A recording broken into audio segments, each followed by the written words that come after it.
You're listening to Two Bobs, Conversations on the Art of Creative Entrepreneurship with David C. Baker and Blair Enns.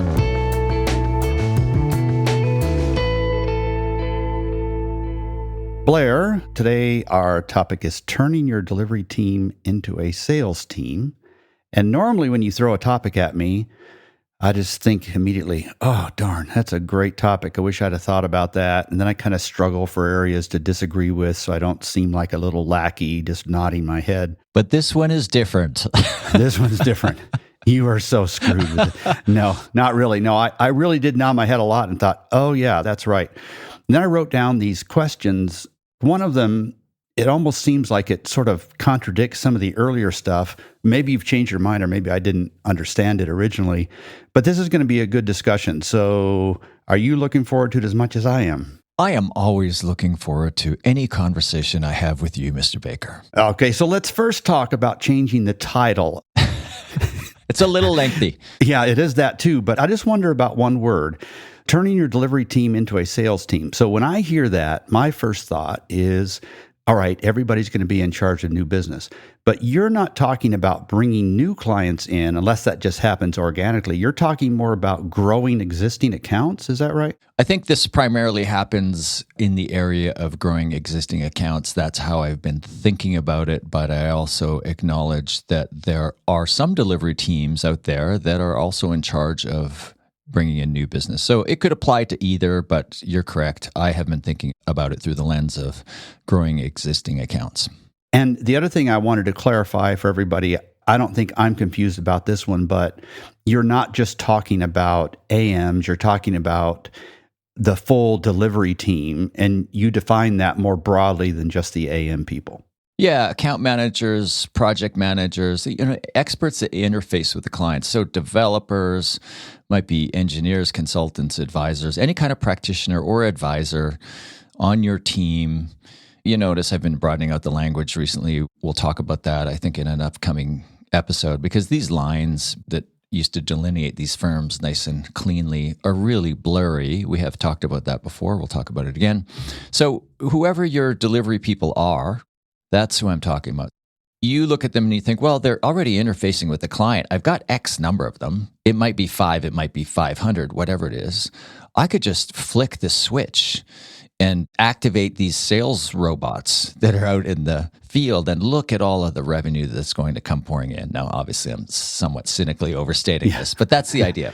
You and I both know Jenny Plant, and we've all talked at different same events and so on. And one of the things that all of us have said is that if your account people aren't good at growing an account, then it's one of two things. Either the account's not growable, and we should have thought about that before we brought them in, or more likely, this is not a good account person if they are not also capable of growing an account without bringing the new business team back in play.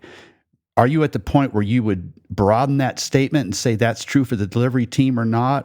Or is it more, there's some delivery people that are good and some aren't? Like, how does all that work? I think, when we narrow it to account managers and we narrow it specifically to traditional creative firms, I think account managers is the one area where there's always been an expectation that you as an account manager will grow the account. Right. Whether or not the training was there, the ongoing post-training support, the compensation supported the behaviors you're pursuing, those are open questions. But when I think of other experts or delivery team types, such as developers, designers, writers, programmers. Yeah, all of these people who are interfacing with the client, there's a time in the life of many of these businesses where the owner looks at them and thinks, if I could just get these people to sell, it's a whole new ballgame.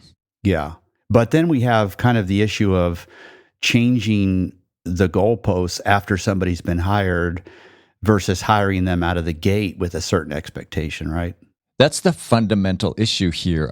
I'm sure there's some people listening to this and who will read the related post on it and go, like, what are you talking about? All of our consultants sell. And the big consulting companies, they're the best examples of these organizations where the expert, the advisor in the case of a consulting firm, is also the salesperson. Now, in these large organizations, this is clearly laid out to that consultant before they are even hired.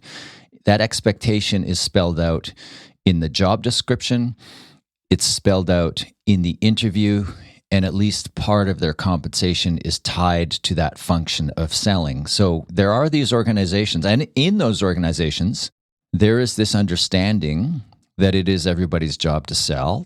I don't think it's universally appropriate that all organizations have that mantra, because I don't think it is universally everybody's job to sell. But you can decide that you want it to be everybody's job in your organization to also sell in addition to whatever their primary job is. But if you make that change late in the game, if you hire people to do delivery work, however you want to define it, and they don't also have the second job of sales, and then you one day say, hey, wait a minute, everybody, in addition to doing what we hired you to do, we're also going to ask you to sell what you do. Yeah. That type of firm, that's who I wrote this post for, and that's who this podcast episode is for.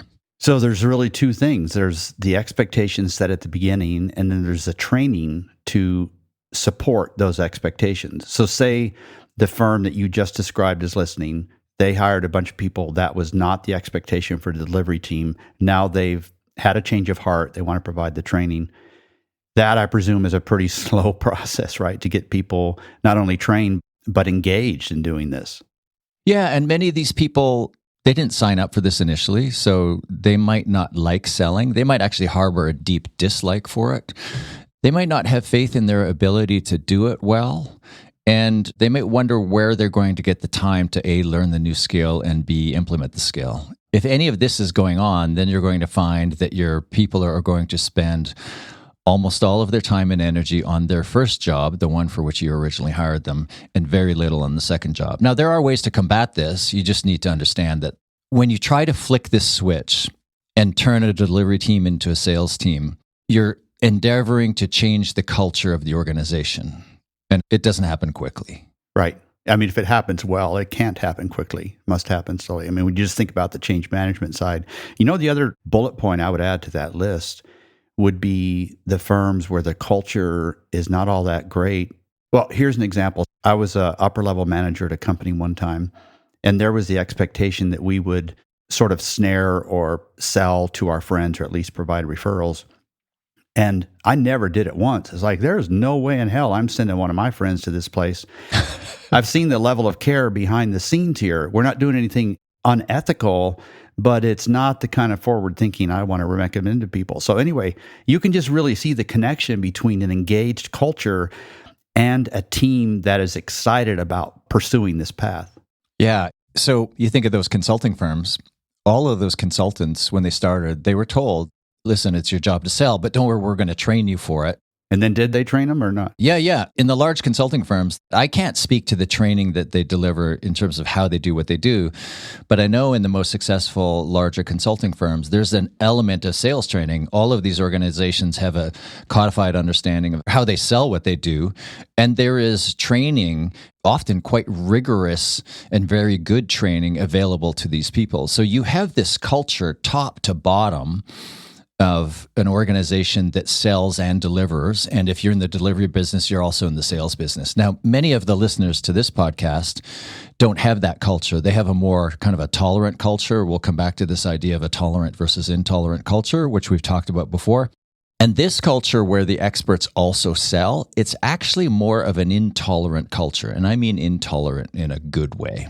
Like high expectations. Right? High expectations, and expectations are enforced, right, where if you don't meet the expectations, so there will be expectations in terms of the quality of your primary job, whatever your delivery job or mechanism is. So there are standards there, but there will also be sales or growth standards. And if you can't keep up with those standards, you can't stay. Yeah. And that's quite a different culture from a lot of the creative firms whose owners might be listening to this. Yeah, for sure. More permissive, more a sense of family rather than a team, which I don't agree with at all. You don't agree with it being... I don't think it should be viewed as a family. I think it ought to be viewed as a team. Yeah, and David Maister wrote what I think is the smartest piece of thought leadership I have ever read on this subject. It's called The Problem of Standards. I've written about this before, and I'll just use some of my language to paraphrase the key part of it.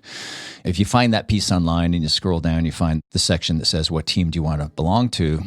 Basically, he says, in my words, I see this as a macro culture. There are only two macro cultures that an organization could have. One is a macro culture of tolerance, and one is of intolerance. And so a tolerant macro culture is one where you can't really lose your job for poor performance. The priority is everybody is happy. And an intolerant culture is one that has standards and sets them. It's like a professional sports team or an athlete trying to win the Olympics. The standard is like, we are trying to be the very best that we can be. And if you can't keep up, you can't stay. So in these organizations where the people who are delivering are also selling, it's my theory that you have to accept this macro culture of intolerance. So you have to have standards and enforce those standards around A, what you do, and B, the growth requirement that you're looking for from your growth people. Now, if that hasn't scared you off, and I hope it doesn't scare you off, because like you, David, I want to win Olympic gold. I want to be on a team, and I want my team to be comprised of people who strive to be the very best they can be. Our first core value at Win Without Pitching is greatness. We strive to be the very best in the world at what we do. And if you can't do that, if you can't measure up, you can't stay. And that macro culture, I think it makes sense to roll that thinking, that ideology into the role of this person who you want to build the business and deliver the expertise. And when you do, you will attract people who want to go for Olympic gold. And right now, you might have a team of people who just want everybody to feel okay. It's like your first experience with a tolerant culture was when you got paired with 3 other people in science class to do the experiment. And you knew, by God, I'm going to have to carry these 3 fools. That's the tolerant culture rather than picking the ones that you want. And I can also see, listening to what you just said, I can see why this takes a long time because of these 2 elements. One is some people are not hired with that expectation, so they're still high performers at your firm. They either need to get trained or they need to be swapped out in a humane sort of way. And then all of the training that comes along with it. So let's assume I'm listening, I'm buying all of this. You've got 5 key steps to take in order to sort of change your culture. And the first one you have is take the long view, which I guess dovetails with the idea that this is going to take a while. Yeah, it's going to take a while. And if you decide you want to do this, I don't want to discourage anybody from this. Let's start by managing expectations. I think this is actually a really great move. And every business owner with a large delivery team should think about this if they're not already selling. You should also think about the consequences, the trade-offs. Do you want to change your culture from a tolerant to an intolerant one? But the most important thing is understand that this is going to take time. Yeah, you can start to see results immediately, but really you are talking about changing the culture of the organization. So you want to create a culture where every employee is bought into this idea that they have to sell in addition to delivering. Every delivery personnel has been trained on how to sell and is supported in that way. And there are different ways to support people with coaching. And I mean internal coaching, all kinds of ongoing training, other resources, etc.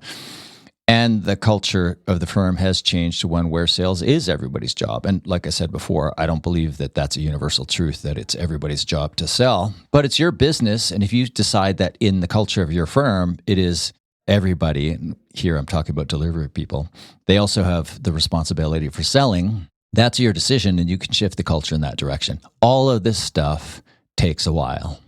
You know, if I could add 2 little footnotes to your plea to support these folks. One would be, let's have a positioning that allows that selling to be easier. And let's have somebody doing a consistent drip, drip, drip marketing plan so that the selling is easier too, because your new business efforts are not just for new clients. They're to communicate something to your existing clients too. And it's not fair to put high expectations on somebody if the agency isn't proud of itself too, like the website, how you articulate things, and so on.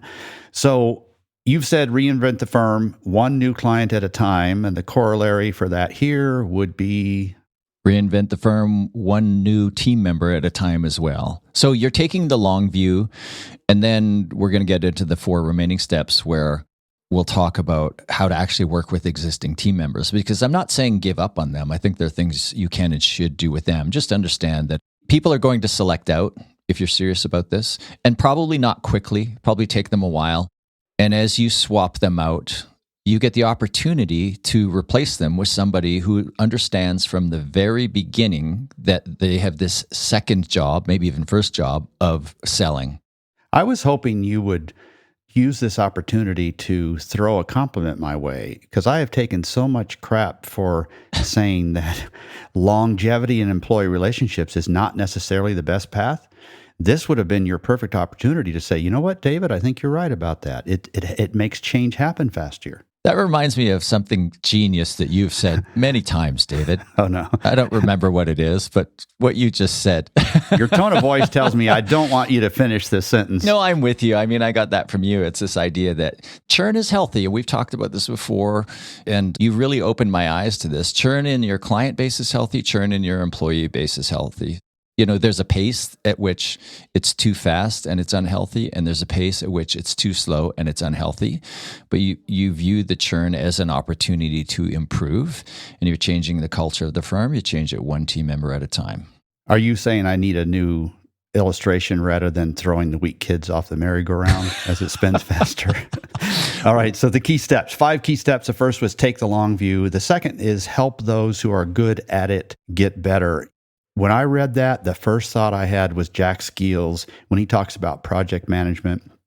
He makes a point over and over again that it's the bad, unprofitable projects that you need to abandon and concentrate on the good ones and not suck all the profit out of the good ones to fix the bad ones. It's like, oh man, this is so apt here.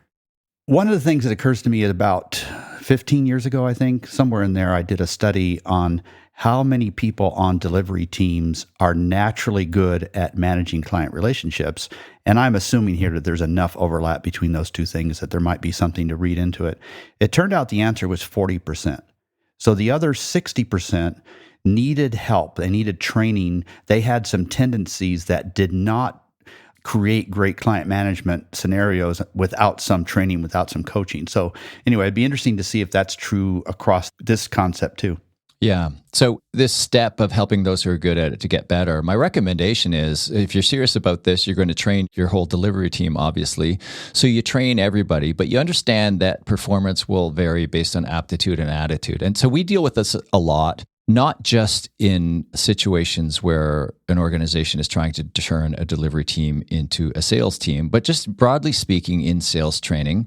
This new organization, Win Without Pitching, with the new point of view, shows up and trains people on it. And some people really gravitate to the approach and some don't. And the key that we found is, so you train everybody, and then there will be the enthusiastic group who really wants to get better at it. Focus your efforts on those people and help them get better at it, understanding that you're going to have this distribution of attitude and aptitude. And don't be discouraged by it, because remember, it's kind of your fault. You're showing up late to the game and saying, oh, by the way, you now have this second job.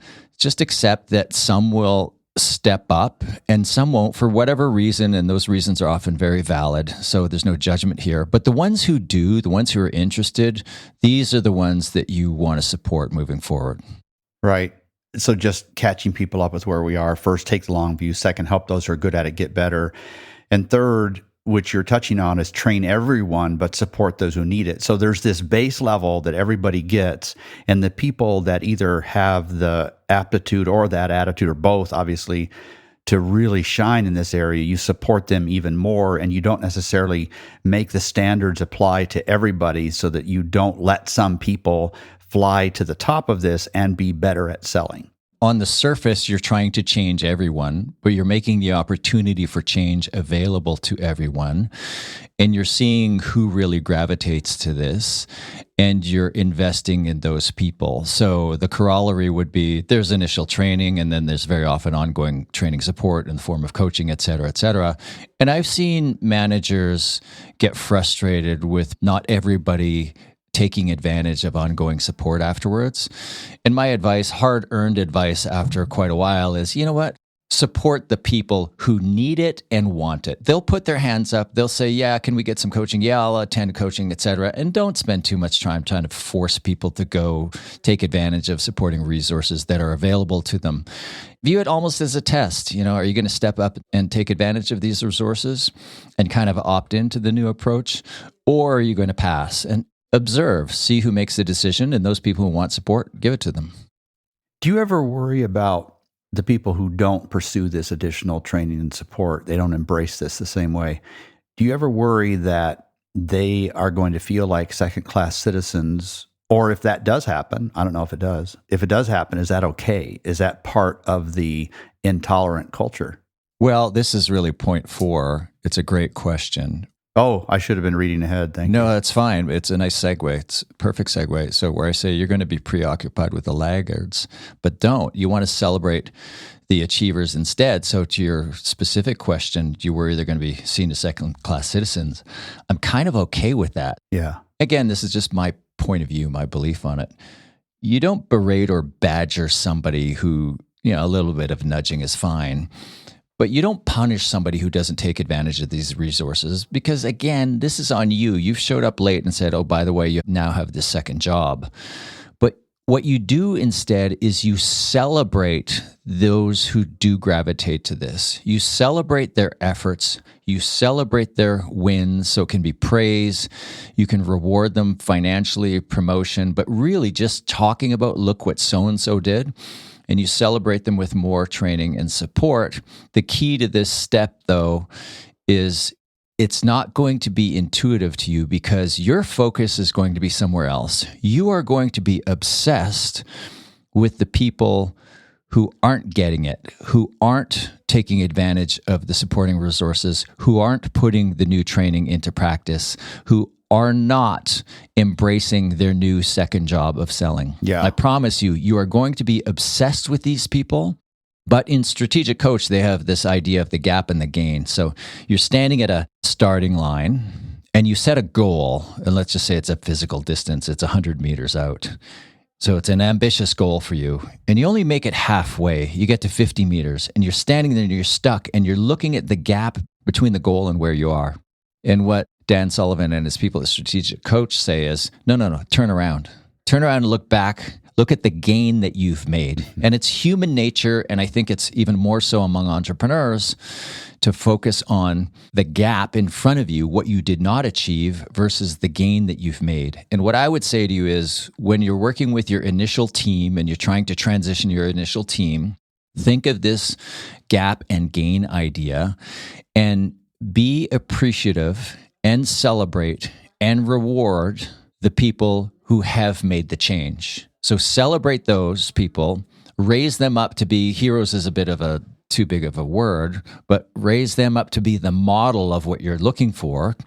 And other people will either come along because they don't like being left behind, or they'll opt out. And none of this will be sudden. It's a kind of a gradual process. Yeah, I could see it actually taking 2 to 3 years if it's a bigger firm. Yeah, I think 2 to 3 years. Do you have a point of view on what the average tenure is among the listeners' businesses? I don't have science on it. My instinct tells me it's just under 3 years on average. Yeah, it feels to me like it's similar to what it used to be with clients. And I think things are getting more project-oriented these days. So we should revisit this topic of how often you turn over your client base. But I got this from you, 3 to 4 years to turn over your client base. It sounds about right. 3 to 4 years to turn over your employee base too in a typical firm. Yeah. So the first point, take the long view. Second, help those who are good at it get better. Third, train everyone, but especially support those who need it, those who are rising to the top. Fourth, don't be preoccupied with the laggards. This is the same person that straightens the picture on the refrigerator every dang time I walk by it, right? Don't be obsessed with something that's not conforming. And the fifth you have here is to aim to create a sales-oriented culture. How do you do that?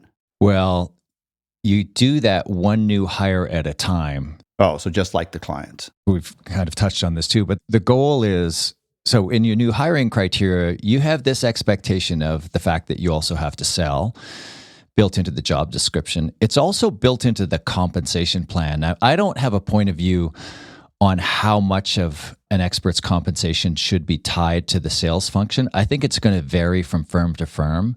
I think it actually can be quite a small amount. It also can be a larger amount. You open up issues that we've talked about years ago. I think it's around compensating your new business people. We can post a link to that. So you open up some issues when the incentive part of the compensation structure gets too high, but it can be a small amount. So when you have that type of culture where there's an expectation that the delivery people also have to sell and they can increase their income based on their ability to do so, now you're going to start attracting the right type of people.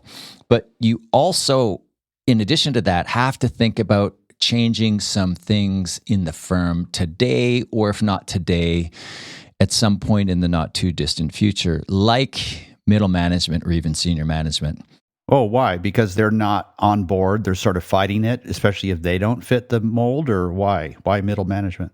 If they're going to fight it, or they're not of the cloth of the people that you want to hire. When your delivery people are also selling, I don't know if people can appreciate how night and day different the culture is. It becomes this high achiever culture, and you might find that there's certain individuals in management just don't fit this new culture, even though they're part of the team that's trying to drive the change.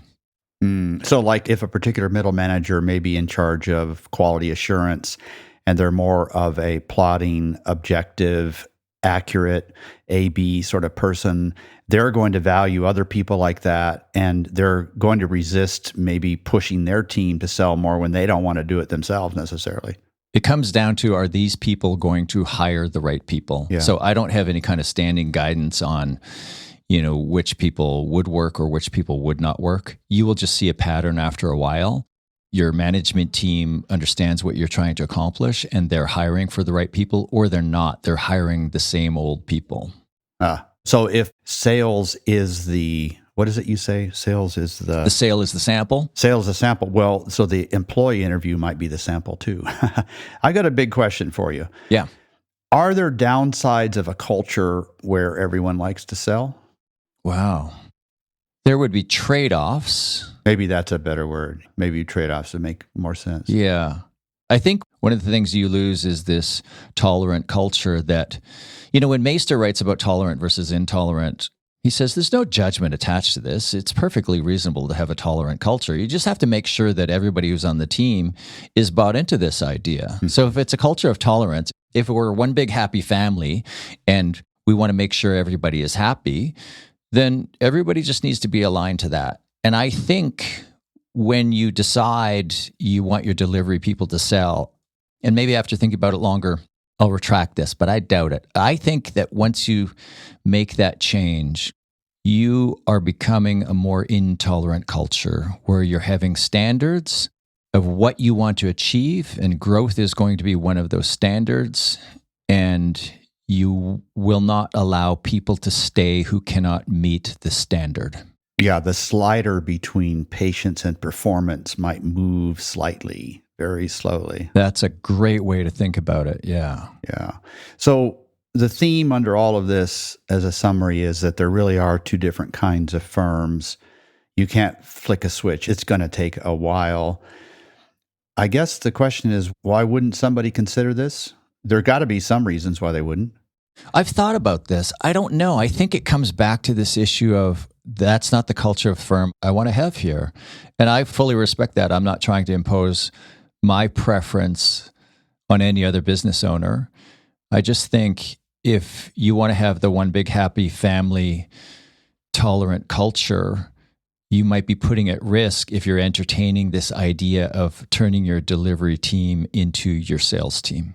Like I could think of a firm that's focused in the nonprofit for good sort of space, and I could see how they might react to something like this negatively. On the other hand, it's like if you really feel like you have the power to change the organizations you work for, why wouldn't you have a sales outlook, right? It's like you're cheating them if they don't hire you.